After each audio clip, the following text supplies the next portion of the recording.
চলো তোমাদের সঙ্গে ঠিক 10 মিনিটের একটা আজকে ডায়েট রেসিপি শেয়ার করছি। রেসিপির নাম কিনোয়া খিচুড়ি বা মশালা কিনোয়া। এইভাবে একদিন বানিয়ে দেখো, খুব ভালো লাগবে। কালকে রাত্রিবেলা কিনোয়ার সাথে 4 রকমের ডাল ভিজিয়ে দিয়েছিলাম: মুগ, মসুর, মটর আর ছোলা।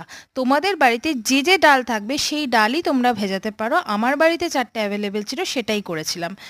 এবার একটা আজকে সকালে প্রেসার কুকার নিয়ে ওভারনাইট সোকড কিনোয়ার সাথে ডালটা দিয়ে আমার ইচ্ছে মতো সবজি সঙ্গে কিন্তু আমি ওখানে কাঁচা লঙ্কাটাও অ্যাড করে দিয়েছিলাম।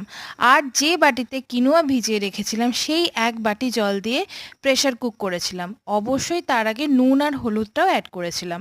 মোটামুটি প্রেসারে 2 থেকে 3টে হুইসেল বাজলে আমি গ্যাসের ফ্লেমটা অফ করে দিয়েছিলাম এবং প্রেসারটাকে কিছুটা রেস্টিং টাইম দিয়েছিলাম। এটা খুব ইম্পর্টেন্ট, এটা দেওয়াটা খুব দরকারি। এরপর একটা তারকা প্যানে মোটামুটি 1 চামচের মতো তেল গরম করে আমি সেখানে কুটে রাখা জিরে, মানে হাফ থেতো করা জিরে ফোড়নে দিয়েছিলাম। এই 1 চামচ তেলেই কিন্তু রান্নাটা হবে। আর অবশ্যই অনেকটা পরিমাণে অ্যাড করেছিলাম পেঁয়াজ আর রসুন। এটা কিন্তু খুব নেসেসারি এখানে দেওয়া, না হলে স্বাদ কিন্তু খুলবে না। এবং এই পেঁয়াজ রসুনটাকে হালকা শ্যালো ফ্রাই করে নিয়ে আমি সেখানে অ্যাড করেছিলাম টমেটো।